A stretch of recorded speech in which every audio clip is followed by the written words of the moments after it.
Hello and welcome to The Bridge. Today I'd like to share with you a deep thought that I had a while back in the early 2000s. I was working in Youth Parliament in Quebec City, and I was asked to draw up a simple plan. It was a bill, a private member's bill, to introduce a second chamber to Quebec's National Assembly, effectively a type of Senate.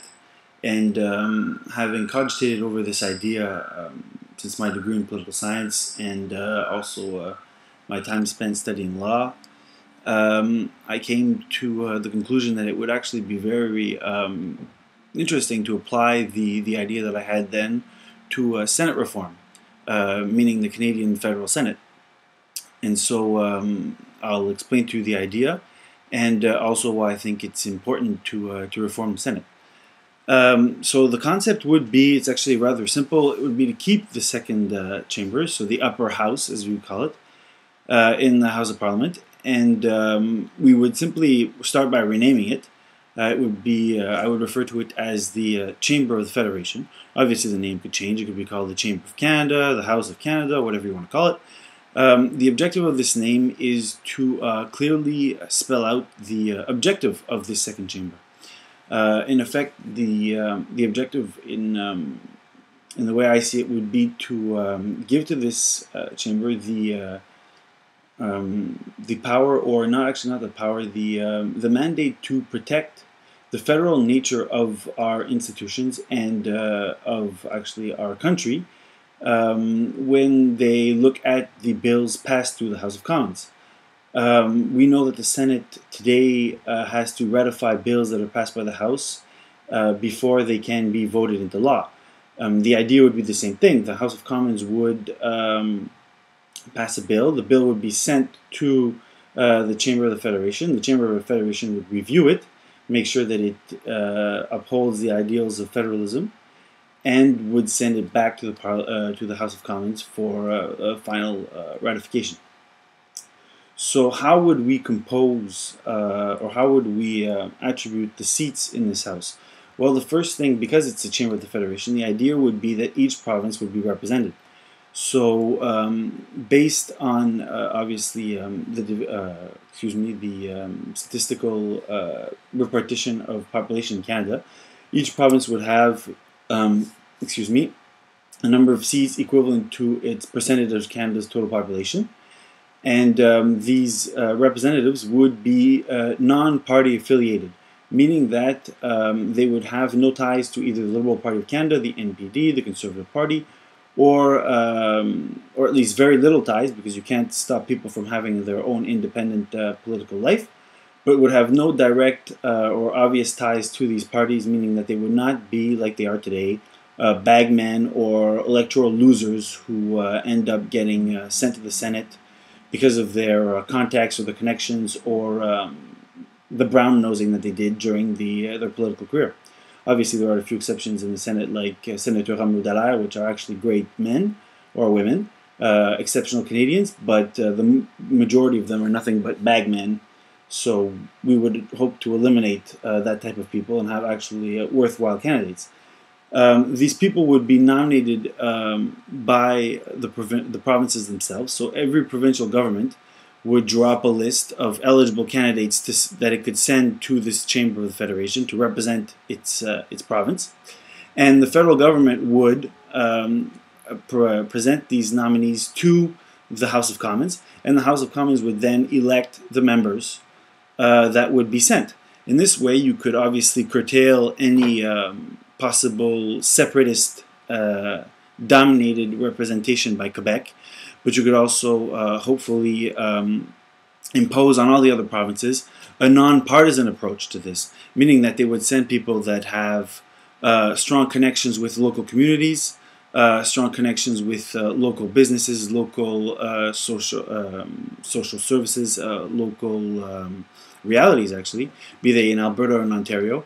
And these people would come to this chamber with these values and these ideas in mind, instead of simply towing the party line, which is exactly what the Senate does today. Now, these senators, or actually should I call them these councillors of the Federation, would have limited 8-year terms. So it would be a one-time mandate, and you'd be there for 8 years, and then you would move on, and somebody else would be nominated. This is because they would help to establish a certain continuity in the establishment of the laws, or at least of the protection of the federal nature of the laws, in that they would outlast the mandates of the simple MPs.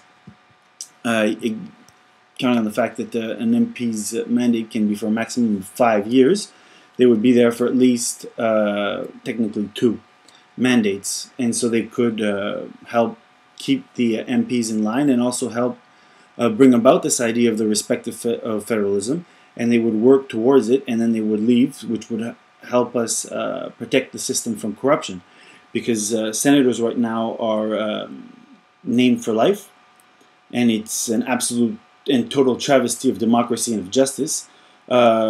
This year in the National Post, well, at least that's where I read it, there was a liberal senator who had been legally recognized as unable to vote, and actually she had Alzheimer's, so she was legally inept. She could not make any decision by herself. She needed to be represented by the members of her family, their closest kin. And yet, the Liberal Senate, or the Liberal caucus in Senate, still brought her to the Senate to vote many months after this ordinance of the, I think it was the Ontario court, had been sent, or had been actually produced. So this is something that would actually be hoped to be avoided by naming these people only there 8 years.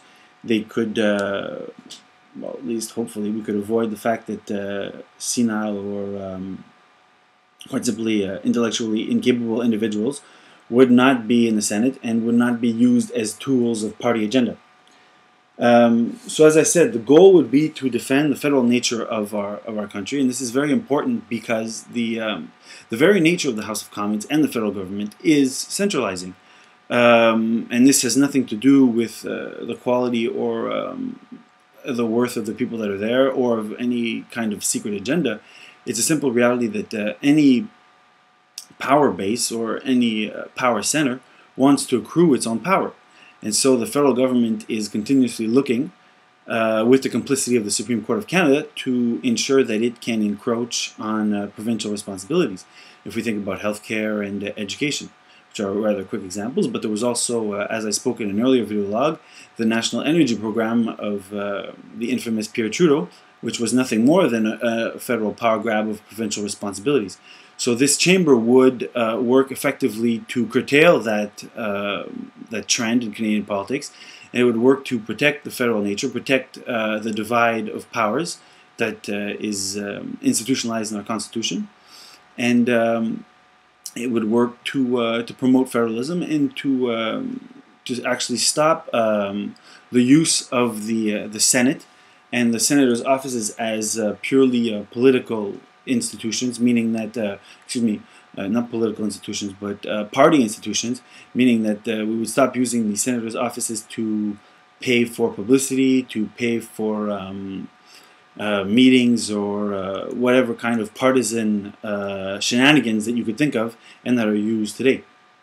Now, this idea is one that has been actually presented very many times in Canadian politics.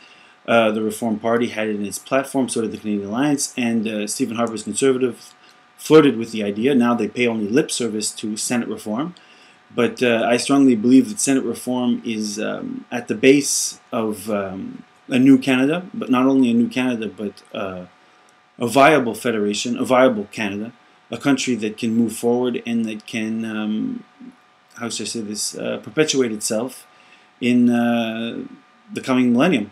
Because as the Senate is right now, it is nothing but a toxic stain on Canadian politics. It is the proof that money and privilege, party favor, are more important to our political leaders than actual issues and actually their constituents, the citizens. And so I think this reform would not only help bring about a better political system, but it would actually help bring about a better Canadian political atmosphere. So feel free to comment and let me know what you think. So thank you very much and have a great day. See you next week.